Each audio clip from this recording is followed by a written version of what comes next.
Also, when girls learn how to read and write, they generally teach their mother how to read and write. Us boys, we don't do that quite as much. Also, when someone goes on jihad, and a jihad means a quest, they should get permission from their mother first. And if they don't, it's very shameful or disgraceful. When a woman has an education, she's much less likely to encourage her son to get into violence or into terrorism. And I've seen that happen thousands of times. The Taliban, to get recruits, primarily go into illiterate, impoverished society because many educated women refuse to allow their sons to join the Taliban.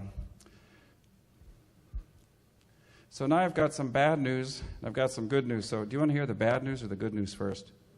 Bad news. Okay. They want to hear the bad news. In the last 2.5 years, the Taliban, do you know what the Taliban are?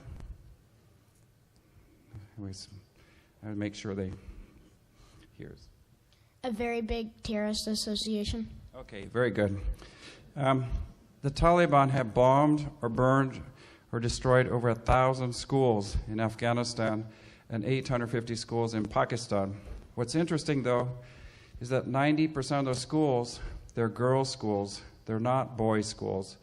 So why are a group of big bad men with weapons so terrified of little girls going to school? There's no wrong or right answer. You want to say something? Why do you think some men don't want girls to go to school? Because they just want boys to go to school. They don't think girls are really important. Very good. Okay. Girls are not important, and they have to stay home and work. Give her a big round. Very good. And I think that's right. I think their main fear, it's not a bullet, but it's a pen. What they fear the most, if that girl grows up, becomes a mother, the value of education will go on in their community. In the Hadith, which is a part of Islam, it says, the ink of a scholar is greater than the blood of a martyr. It means that the pen is more powerful than the sword. Now I've got some really good news. In 2000, 9 years ago, there were 800,000 kids in school in Afghanistan. Today, there are 8.5 million children in school in Afghanistan, including 2.5 million females. It's the greatest increase in school enrollment in any country in modern history. So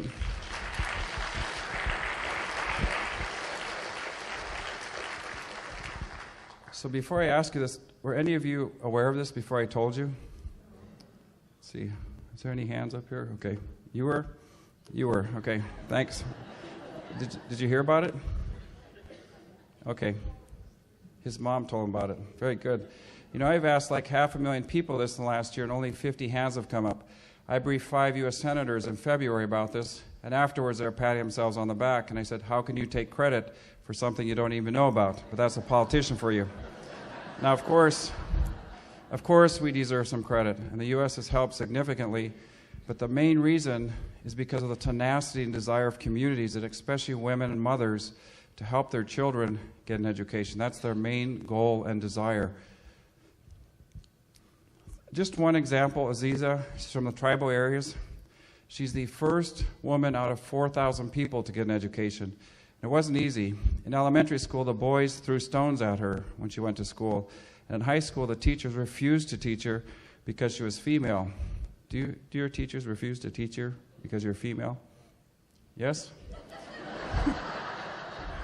I got to have a talk with the principal.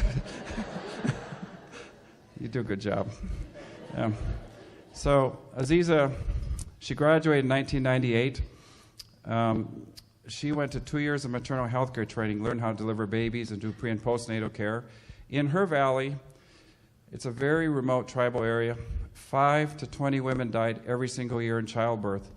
So she went to 2 years of training. She came back in 2000. It cost $800 to send her to maternal health care training school. Since 2000, not one single woman has died in childbirth in Charperson Valley. And her pay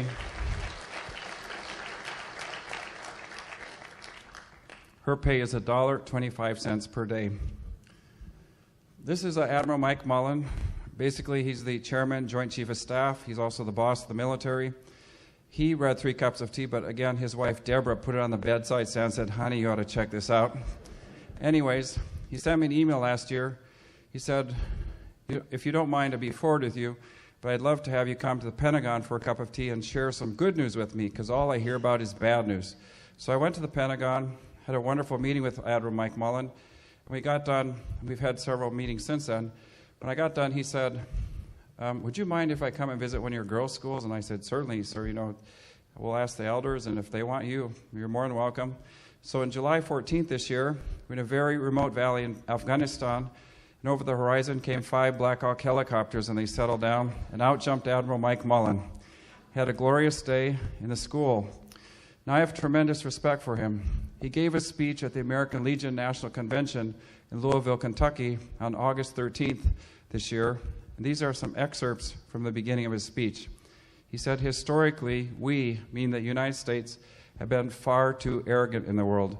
We need to go out and serve with humility. Historically, the Muslim community is a subtle world we don't fully and don't always attempt to understand. Only through a shared appreciation of the people's culture, needs, and hopes for the future can we ourselves hope to supplant this extremist narrative. We cannot capture hearts and minds. We must engage them. We must listen to them. One heart, one mind at a time, over time, Admiral Mike Mullen. And this is Safras and Wakil, our managers, and Colonel Christopher Kalenda. He's from Nebraska. He's got 4 kids, just like some of you. He's also an officer in the United States military, in the Army. And for 16 months, he was a commander of the 40 operating base in Nare in Kunar province in eastern Afghanistan. It's one of the most difficult, dangerous posts to serve in Afghanistan. And several of his men were killed in firefights in Kamdesh and Korangil last summer. And he sent me an email 2 years ago. We've been in touch ever since then. He's also now the senior advisor to General McChrystal in Afghanistan. This is what he said in his email. I am convinced the long-term solution to terrorism is education. This is a conflict that will not be won with bombs and bullets, but with books and ideas that excite the imagination towards peace, tolerance, and prosperity. The thirst for education is palpable, and it is education that will make the difference whether the next generation grows up to be illiterate fighters or educated patriots. The stakes could not be higher. Colonel Christopher Kalenda.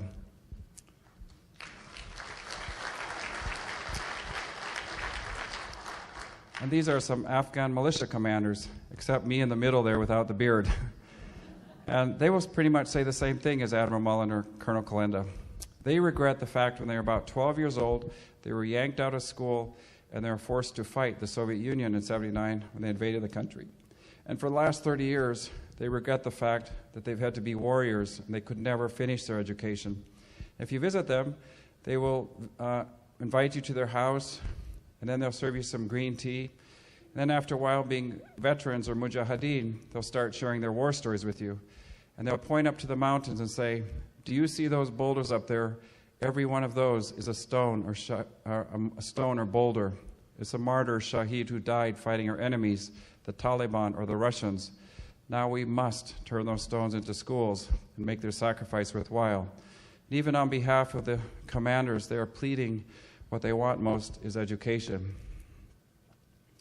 In Afghanistan, on Independence Day, it's in August, they have a parade, and it's very similar to 4th of July parade, but there's something a little bit unusual about it, because first the widows come, those who've lost their husbands, who've died fighting, and then the orphans come, and then the wounded veterans come in wheelchairs and crutches, hobbling along, and then finally you'll see the snappy young soldiers come with their weapons. So can you imagine here in the U.S., if we had a 4th of July parade, and first our widows came, those who've lost their husbands or wives in Iraq or Afghanistan, and then our orphans came, and then our wounded veterans came in wheelchairs and crutches. There are 78,000 wounded veterans who've been hurt in Afghanistan or Iraq. And then finally an F-16 would do a flyby. The reason they do that in Afghanistan is because they want to honor those who paid the ultimate sacrifice. And on behalf of all the people, their plea and request, they want to honor that sacrifice with education.